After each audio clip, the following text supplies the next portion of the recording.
అదే RTV app వార్తల్ని క్షణాల్లో చదివే అవకాశం ఉంటుంది. ఒక న్యూస్ పేపర్, ఒక టెలివిజన్ ఛానల్ మీ చేతుల్లో ఎప్పుడూ ఉంటాయి. ఈ మధ్య కాలంలో డిప్యూటీ సీఎం పవన్ కళ్యాణ్ పార్వతీపురం మన్యం జిల్లా పర్యటనలో భాగంగా వెలుగులోకి వచ్చినటువంటి నకిలీ ఐపీఎస్ అవతారం ఎత్తినటువంటి బలివాడ సూర్యప్రకాష్ ఏదైతే ఆ ల్యాండ్ కబ్జా చేయాలని చూసినటువంటి ఆ ల్యాండ్ ఏదైతే ఉందో ఈ గడసాం గ్రామానికి సంబంధించినటువంటి గడసాం రెవెన్యూ సంబంధించినటువంటి సర్వే నెంబర్ 6లో ఉన్నటువంటి సుమారుగా 7 ఎకరాల భూమి ఏదైతే ఉందో ఆ భూమి వద్ద అయితే మన ప్రస్తుతం అయితే ఉన్నామో ఈ భూమి కోసమే ఈరోజు ఇగో మనం ఎక్కడైతే మన ప్రస్తుతం అయితే మనం చూడొచ్చు. వీడియో జర్నలిస్ట్ కూడా ఈ యొక్క ప్రాంతాన్ని కూడా చూపిస్తున్న పరిస్థితి కూడా కనిపిస్తుంటుంది. అయితే ఏదైతే మనకు కనిపిస్తున్నటువంటిది సర్వే నెంబర్ 6లో ఉన్నటువంటి ఈ సుమారుగా 7 ఎకరాలు ఈ భూమి ఏదైతే ఉందో దీనికోసమే ఈ నకిలీ ఐపీఎస్ అవతారం అయితే ఎత్తినట్లయితే ఒకవైపు అయితే చెప్పుకోసినటువంటి పరిస్థితి కూడా కనిపించింది. ఈ నేపథ్యంలోనే ప్రధానంగా చూసుకుంటే దీనికి సంబంధించినటువంటి రైతులంతా కూడా ఒక్కసారిగా లబోదిబం అంటున్నటువంటి నేపథ్యం కూడా కనిపించింది. నేనైతే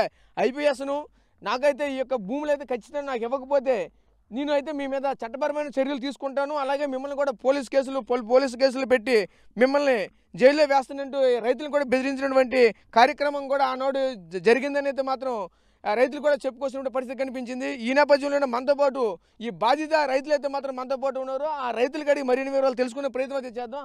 అసలు చెప్పండి, అసలు ఏం జరిగింది? ఈ బలివాడ సూర్యప్రకాష్కి మీకు ఉన్నటువంటి సంబంధం ఏంటి? ఈరోజు ఈ భూమి మీద ఎందుకు ఎంత ఆయన కన్నేసి దీన్ని కబ్జా చేయాలని చూసినటువంటి పరిస్థితి ఏర్పడ్డది?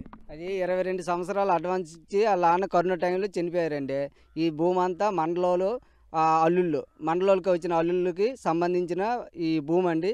ఏం చేశారంటే అందరికీ నంచాలు కట్టేసి ఒక 90 సెంట్లు దౌర్జంగా దాన్ని రిజిస్ట్రేషన్ చేయవలసి వచ్చింది. దాన్ని మేము మండలంకి 3 సార్లు కంప్లైంట్ ఇచ్చాము. ఎస్ఐ మేడం కూడా వెళ్ళాము. మీరు ఆ భూమిని దున్నకండి, ఐపీఎస్ గారు అతను ఏది చెప్తే అదేని అనేసి అన్నారండి. ఎవరు ఎస్ఐ మేడం గారు అంటే ఎవరు? అసలు ఈ భూమి దున్నొద్దని చెప్పింది ఎవరు మీకు? ఎస్ఐ మేడం గారు అండి. మానాపురం ఎస్ఐ మేడం గారు దున్నొద్దని చెప్పారండి. మేము రైతులందరం ఉలవలొట్టుకొని టాటర్లు తీసుకుని వచ్చామండి. కానీ ఐపీఎస్ గారు మాకు ఫోన్ చేశారండి, అతను మీరు అమ్మేశారని అన్నారని. ఆ ఉద్దేశంతో మేము ఆగామండి. అప్పటి వరకు ఇక మాము కూడా టేసీల చుట్టూ తిరుగుతామండి. అది అంటే మీకు ఈ ఘటన ఎప్పుడు జరిగింది? ఈ మధ్య కాలంలో జరిగిందా, గత సంవత్సరంలో ఎప్పుడైనా జరిగింది? 2-3 సంవత్సరాలు ఈ మధ్యలో జరిగిందండి. ఇంచుమించి దగ్గర 6 నెలలు అవుద్దండి ఈ ఘర్షణ జరిగి. తగులు మటుకు సంవత్సరం కాంచి పడతానండి. అది సంబంధించిన ల్యాండ్ ఇందులో ఎంత ఉంది? మాకు అందులోనే 70 సెంట్లు ఉందండి. అది మండలోలు అందులో అల్లుడిగా వచ్చాడు మా నాన్న, అతనికి వాటాదారులుగా ఇచ్చారు. వాటా అన్నారండి. అది కూడా అతనితోనే మా బావ జట్టి చేయి కలిపి 70 సెంట్లు కూడా అమ్మవలసి వచ్చింది. దానికోసం మేము టేషన్ కూడా ఇవ్వవలసి వచ్చింది. అది ఓకే రైట్. మీరు చెప్పండి, అసలు ఏం జరిగింది? మీ ల్యాండ్ ఇందులో ఎంత ఉంది? అదేవిధంగా ఇప్పుడు ఆ రైతు కూడా వైపు చెప్తున్నారు, పోలీస్ స్టేషన్లో కూడా పోలీసులు కూడా మాకు అయితే హెచ్చరికలు జారీ చేశారు, ఈ భూమి దున్నొద్దని చెప్తున్నటువంటి నేపథ్యం కూడా కనిపిస్తుంది. అసలు ఏం జరిగింది సార్? ఇది 2004లో జరిగింది సార్. ఆ నాన్నగారు వచ్చి మా నాన్నలు ఉండేవారండి పూర్వం. అంటే 2004లో అంటే అతను వచ్చి అడ్వాన్స్ ఇచ్చి వెళ్ళిపోయారండి. భూమి కూడా ఎంత కొన్నాడో ఏటి కొన్నాడో మాకు పూర్తిగా తెలియదండి. తర్వాత వచ్చి 2020లో అతను చనిపోయారు. చనిపోయిన తర్వాత ఇతను వచ్చి బలివాడ సూర్యప్రకాష్ అనే అతను వచ్చి మా భూములు మా నాన్నగారు కొన్నారు, మీరు ఇస్తారా ఎవరా దౌర్జన్యం చేసి ఐపీఎస్ అవతారం ఎత్తి 2-3 సంవత్సరాలు మా చుట్టూ తిరుగుతాండండి. అయితే మేము ఏమండి అదేంటండి 2004లో అయితే ఇప్పుడు 22 సంవత్సరాలు అవుతుందండి. ఇంతవరకు ఇటు వెళ్ళారండి, ఇంతవరకు మీరు మాకు పూర్తిగా అడ్వాన్స్ ఇచ్చే తప్ప పూర్తి మాకు అమౌంట్ చేయలేదు, అలాగే మీకు మీరు రిజిస్ట్రేషన్ చేయలేదు కదా, ఇది మా భూమి అని చెప్పి మేము కూడా రైతులందరం కూడా అడిగామండి. అంటే లేదు మా నాన్నగారు ఆ రోజు చెల్లించేశారు, మీరు రిజిస్ట్రేషన్ చేస్తారా చేయరు అని చెప్పి చాలాసార్లు 2-3 సంవత్సరాలు రావడం చేయడం దున్నంచడం అన్నీ జరిగాయండి. మేము రావడం టాటలు ఆపని అడ్డడం చేయడం అన్నీ కూడా జరిగాయి. రీసెంట్గా ఏమైందంటే 2 నెలల క్రితము మేము ఉలవలు చోలుదామని చెప్పి పొలానికి వచ్చామండి. వచ్చేటప్పుడు మానాపురం ఎస్ఐ మేడం ఫోన్ చేసి, టాటా డ్రైవర్ ఫోన్ చేసి, పలానా రైతులు వెళ్తుంటారండి ఉలవలు చల్లడానికి, వాళ్ళు ఆపండి, పైనుంచి మాకు ఆర్డర్ వచ్చిందండి, ఐపీఎస్ అటండి, ఆ చల్లవద్దని చెప్తానని చెప్పారండి. ఇదేంటి ఐపీఎస్ చెప్పడం ఏంటి, మా భూములు అని చెప్పి మేము వచ్చామండి. వచ్చిన టాటా మీ కింద రండి టాటా డ్రైవర్కు భయపడి రాలేదండి. సరేలేని చెప్పేసి తర్వాత ఎలా తేలుతాలతో మేము కూడా ఏంటనుకున్నాం, సరే మేము గీవెన్స్లు వేసాము, కలెక్టర్ ఆఫీస్కి వెళ్ళాము, ఎంఆర్ ఆఫీస్కి వెళ్ళాము, అంతలాగా తిరిగామండి. వాళ్ళకో లెటర్ అందరికి లెటర్లు ఇవ్వడం జరిగింది. ఈ భూమి మీదకి ఎవరు వచ్చినా సరిలో ఉంటాయని చెప్పి ఎంఆర్ఓకి అందరికి చెప్పేసాం. తర్వాత సర్వే గారు వచ్చారు, సర్వే గారు వాళ్ళు కూడా బెదిరించాడండి మండలంకి వెళ్ళి, మాదేనండి నేను ఐపీఎస్ నేను చెప్పి వాళ్ళ దగ్గర డొమా కొట్టేసి వాళ్ళ దగ్గర కూడా నంచలే ఏదో జరిగింది తెలియదు, వాళ్ళకు కూడా చెప్పి వాళ్ళు కూడా భయపడి రాలేదండి. దీనికి కూడా చలానా కూడా కట్టామండి. చలానా కట్టినా సరే రెవెన్యూలు వచ్చారు, వచ్చినా సరే అతను ఐపీఎస్ అనగానే భయపడిపోయి రావడం లేదండి. అలా చాలాసార్లు తిరగడం జరిగింది. కానీ పూర్తిగా అతను ఏంటంటే సరేలేండి ఎప్పుడో తేలితే మేము కూడా ధైర్యంగా ఉన్నామండి. ఎలా జరుగుతుంది అలాగే జరుగుతుందండి. తర్వాత మన స్పేక్ అని తెలిసింది ఈ మధ్యలో. మరి అతని తర్వాత ఇప్పుడు ఏం జరిగింది మాకు తెలియదండి. అంటే మీరు ఇంతకు మునుపు ఐపీఎస్ అవతారం ఎత్తి ఐపీఎస్ని మమ్మల్ని బెదిరిస్తున్నాడని చెప్పేసి మీరు ఇంతకు మునుపు కంప్లైంట్ ఇచ్చామని చెప్తున్నారు. పోలీస్ స్టేషన్లో కంప్లైంట్ ఇచ్చారా, ఎంఆర్ఓ ఆఫీస్లో కంప్లైంట్ ఇచ్చారా, లేదంటే కలెక్టరేట్లో కంప్లైంట్ ఇచ్చారా? ఎక్కడ కంప్లైంట్ ఇచ్చారు ఏంటది? గ్రీవెన్స్కి వెళ్ళామండి. కలెక్టరేట్కి గ్రీవెన్స్లో వెళ్తే మేము పలానా 90 సీట్లు అనేది రాంగ్ రిజిస్ట్రేషన్ చేసి 90 సీట్లు అనేది చేయించుకోండి అతని పేరండి. చేసుకున్న తర్వాత మిగతా కూడా రైతులు ఇవ్వండి అని చెప్పి మా మీదకి వచ్చాడండి. వచ్చేటప్పుడు అది ఎలాగవుతుందండి అని చెప్పి మేము గ్రీవెన్స్ పెట్టామండి. నెంబర్ పలానా ఖాతా నెంబర్ 6లో సంబంధించి 7 ఎకరాలు ఉందని చెప్పి రైతులందరూ పట్టుకుని సంతకాలు పెట్టి గ్రీవెన్స్ చేసామండి. అంటే ఆ రోజు మీరు నకిలీ ఐపీఎస్ అవతారం ఎత్తి మమ్మల్ని బెదిరిస్తున్నారని చెప్పారా? అప్పుడు తెలియదండి. అంటే ఐపీఎస్ అని చెప్తాను మాకు పూర్తిగా మనకు తెలియదు. ట్రైనింగ్ అవుతాను, హైదరాబాద్లో ట్రైనింగ్ అవుతాను, 2-3 నెలలు నా పోస్టింగ్ వచ్చేది. మన రీసెంట్ చెప్పారు వైజాగ్లో ట్రాన్స్ఫర్ అయ్యి అదే వైజాగ్లో రీసెంట్ జాబ్ వచ్చింది, జాయిన్ అయ్యానని చెప్పేసి అన్నాడండి. తర్వాత ఢిల్లీలో కూడా ప్రధానమంత్రి దగ్గర పోస్టింగ్ కూడా వచ్చింది, ఢిల్లీలో కూడా వెళ్ళాను, ఢిల్లీలో కూడా ట్రైనింగ్ అయ్యానని చెప్పాడండి. సరేలేండి ఎక్కడైతే మాకు ఎందుకండి, ఇప్పుడు మా తాతలు వచ్చిన వాటాలు ఇవి మా పేరున ఉన్నాయండి, మా పేరు ఉన్నట్టు మీరు అంత దౌర్జన్యం చేత మేము చూత మీరు ఐపీఎస్ అయితే ఎవరికి ఎక్కువ త్వరగా చూసుకోమని చెప్పి మేము అనేసామండి. తర్వాత సరే అతను కూడా వచ్చాడు, ఊళ్ళో పంచాయతీ పెట్టి చాలా జరిగాయండి. ఇటు రీసెంట్గా కాదు, 2-3 సార్లు రావడం మీరు రావడం తాట పడుతున్నాం తర్వాత పంపించడం అన్నీ జరిగాయి. అంటే మీకు సంబంధించినటువంటి ల్యాండ్ ఇందులో ఎంత ఉంది? ఎకరా ఉందండి. మా పెదనాన్న అన్నీ మా మండలంలో వాటాలేనండి. చిన్నాన్న పెదనాన్న పిల్లలు అందరం మేము. సుమారుగా ఈ ల్యాండ్ అంతా ఎంత ఉంటుంది ఇక్కడ? 7 ఎకరాలండి. సర్వే నెంబర్ 6 అండి. 6లో 7 ఎకరాలండి మొత్తం. ఇది మొత్తం చూడండి, ఆ తాటి చెట్లు దాటి అద్దం ఉందండి. చెరువు నుంచి ఇలాగే పొలం చుట్టేదండి.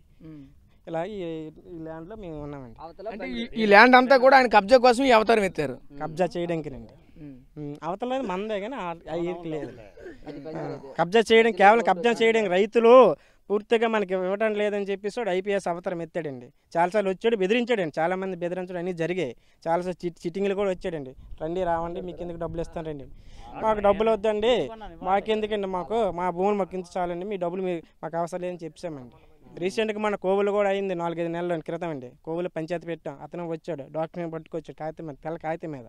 అప్పుడు 2004 రాసుకుని పురేమనండి. అది ఇప్పుడు చెల్తుందండి, చాలదా. అయినా సరే అది పట్టుకొని దౌర్జన్యం చేయడానికి చాలాసార్లు వచ్చాడు. వచ్చిన తర్వాత రీసెంట్గా మాకు పంచాయతీ జరిగింది, పంచాయతీ ప్రెసిడెంట్లు అందరూ వచ్చారు. ఆ రోజు కూడా మేము చెప్పామండి, ఇది మీరు రాసుకుని పురాణం అనేది 22 సంవత్సరాలు అవుతుందండి, ఇప్పుడు మా సంతకాలు లేవు, నాకంటే మా పెద్దలు ఏమంటారు, ఏ సంతకాలు లేవు, అందరూ ఏను ముద్ర పెట్టి మీరు దౌర్జన్యం చేస్తారు అని మీకు కాదనం లేదు. అయినా మీరు ఇప్పుడు వచ్చి మా భూమిలోకి ఇచ్చండి అంటే ఎలాగవుతుందండి. తర్వాత మీరు పంచాయతీ నిర్ణయించిన తర్వాత మాకు ఈరోజు ఎంత రేటు ఉందో. అంటే మీకు రెవెన్యూ వ్యవస్థ ఏ విధంగా స్పందించింది? రెవెన్యూ వ్యవస్థ అయితే మాకేం స్పందించలేదండి. వాళ్ళు భయపెట్టి వాళ్ళు రాలేదు మా దగ్గరికి. మనం ఆల్రెడీ చలానా కూడా కట్టామండి. ఇంకా 500 ఎంతైనా తోట దగ్గర రావడం, రోడ్డు మీద మాట్లాడడం, వెళ్ళిపోవడం. ఎఫ్ఐఎన్ కట్టానండి, రిసిప్ట్ కూడా నా దగ్గర ఉంది, నేను కట్టినట్టు సర్వే నెంబర్లో. ఓకే, చూసాం కదా. రైతులు కూడా ఒకటే ఆవేదన చెందుతున్నారు. పలుమార్లు మేమైతే కంప్లైంట్ అయితే పలుమార్లు ఇచ్చినప్పటికి కూడా ఇంతవరకు కూడా ఆ రెవెన్యూ వ్యవస్థలో ఉన్నటువంటి అధికారులు కూడా ఎవరు స్పందించలేదని చెప్తూ ఆవేదన చెందుతున్నటువంటి పరిస్థితి కనిపిస్తుంది. అదేవిధంగా ప్రధానంగా చూసుకుంటే గతంలో మేము 2-3 సార్లు కూడా గ్రీవెన్స్కి వెళ్ళి కూడా మేమైతే దీనికి సంబంధించిన కంప్లైంట్లు కూడా ఇచ్చాము. అయినా సరే మాకు ఎటువంటి స్పందన లేదు. అదేవిధంగా ఏదైతే ఈ 7 ఎకరాల ల్యాండ్ ఉందో ఈ ల్యాండ్ పరంగా చూసుకుంటే ఈ నకిలీ ఐపీఎస్ అవతారం ఎత్తైతే ఒక విధంగా పోలీసులు కూడా బెదిరించి వాళ్ళపై కూడా ఒక విధంగా చర్యలు తీసుకుంటాం, వాళ్ళు కూడా ఎదిరించినటువంటి పరిస్థితులు కూడా కనిపించాయి. దీనికి ఆ క్రమంలోనే ఏదైతే మానాపురం సంబంధించినటువంటి ఒక లేడీ ఎస్ఐ కూడా ఇందులో ఒక భాగస్వామ్యంగా చెప్తున్నారు. వీళ్ళైతే ప్రస్తుతం ఈ ఘటనకు సంబంధించినటువంటి ఈ గ్రామస్తులు, ఈ రైతులు కూడా ఒకటే ఆరోపిస్తున్నారు. ఆ రోజు ఏదైతే ఈ పొలం ఏదైతే ఉంది, ఈ పొలాన్ని దుక్కు దున్నడానికి అయితే మేమైతే వచ్చేటప్పుడు దీనికి సంబంధించిన విత్తనాలు అయితే జల్లడానికి వచ్చేటప్పుడు డైరెక్ట్గా పోలీసులో ఇన్వాల్వ్ అయ్యి ఆ ల్యాండ్కి సంబంధించినటువంటిది ఎటువంటి చర్యలు కూడా మీరు ఎవరు తీసుకోవద్దు, దానికి సంబంధించిన ఎవరు కూడా దుక్కులు కానీ దానికి సంబంధించిన ట్రాక్టర్లు కానీ ఎవరు కూడా తీసుకొని వెళ్ళొద్దని అయితే మాత్రం ఆ రైతులకి అలాగే ఉన్నటువంటి ట్రాక్టర్ డ్రైవర్లు కూడా హెచ్చరికలు అయితే జారీ చేశారని అయితే చెప్తున్నటువంటి, ఒక రకంగా చెప్పండి హుక్కు మీద జారీ చేశారని కూడా కూడా మరొక వైపు అయితే చెప్పుకొస్తున్నటువంటి నేపథ్యం కనిపిస్తుంది. అయితే ఇదంతా కూడా ఎలా జరుగుతుంది, అసలు నకిలీ ఐపీఎస్ అయితే ఒక ఐపీఎస్ అవతారం ఎత్తినటువంటి ముందుగానే తెలిసినటువంటి ఈ పోలీసు వ్యవస్థ కూడా ఎవరు ఐపీఎస్ అని కూడా కనీసం తెలుసుకోకుండా ఈరోజు ఇటువంటి చర్యలు ఏ విధంగా పాల్గొంటారని కూడా మరొక వైపు రైతులు కూడా మండిపడుతున్నటువంటి పరిస్థితి కనిపిస్తుంది. ఎప్పటికైనా సరే ఈ రెవెన్యూ అధికారులు అలాగే ఈ పోలీస్ అధికారులు ఇటువంటి చర్యలు మానుకొని ఇటువంటి రైతులకైతే న్యాయం చేసే విధంగా అయితే ముందుకు రావాలని అయితే మాత్రం వీళ్ళు చెప్తున్నటువంటి పరిస్థితి కనిపిస్తుంది. ప్రధానంగా చూసుకుంటే ఏదైతే ఈ నకిలీ ఐపీఎస్ ఉన్నారో నకిలీ ఐపీఎస్ కేవలంగా ఈరోజు ఏదైతే ల్యాండ్ ఉంది ఈ ల్యాండ్ కోసమే ఇంత అవతారం ఎత్తి ఇంత హంగామా సృష్టించాడని అయితే మాత్రం ఈ గ్రామవాసులు అయితే మాత్రం మనతో పాటు చెప్తున్నటువంటి పరిస్థితి కూడా కనిపిస్తుంది. ప్రధానంగా చూసుకుంటే ఏదైతే ఈ గ్రామవాసులు కూడా ఒకటే ఆరోపిస్తున్న పరిస్థితి కనిపిస్తుంది. ఏదైతే ఇది సంబంధించిన సర్వే నెంబరు 6లో గడసం రెవెన్యూ సంబంధించిన సర్వే నెంబర్ 6లో ఉన్నటువంటి సుమారుగా 7 ఎకరాలు ఈ ల్యాండ్ అంతా కూడా ఈ రైతులు అంత దగ్గర నుంచి కూడా పూర్తిగా దీన్ని అయితే వసూపరుచుకోవడానికే ఈరోజు ఇటువంటి అవతారం ఎత్తి ఈ విధంగా ఐపీఎస్ అవతారం ఎత్తి దీనిలో భాగంగానే ఆ రోజు డిప్యూటీ సీఎం ప్రోగ్రాంకి వచ్చి అయితే అక్కడ పోలీసులతో పాటు అక్కడ ప్రోగ్రామ్ దగ్గర ఉన్నటువంటి అన్ని విధాలుగా అక్కడ ఉన్నటువంటి సెక్యూరిటీలు అందరితో పాటు ఫోటోలు తీసుకుని ఈ గ్రామస్తులను అందరినీ నడిపించి ఇటువంటి కార్యక్రమం అయితే చేశాడని అయితే మాత్రం ఇక్కడ వచ్చినటువంటి రైతులు కూడా ఆవేదన చెందుతున్న పరిస్థితి కనిపిస్తుంది. ఎప్పటికైనా మాకైతే ప్రభుత్వం అయితే చొరుకొని మాకు న్యాయం చేయాలని అయితే ఈ రైతులు కూడా ఆవేదన చెందుతున్న పరిస్థితి కూడా కనిపిస్తుంది. కెమెరా పర్సన్ నాయుడుతో రాజేష్, RTV విజయనగరం నుంచి. మరిన్ని వీడియోస్ కోసం ఛానల్ ని సబ్స్క్రైబ్ చేయండి. లేటెస్ట్ అప్డేట్స్ కోసం వాట్సాప్ ఛానల్ ని ఫాలో అవ్వండి. ఆ లింక్ డిస్క్రిప్షన్ లో ఉంది.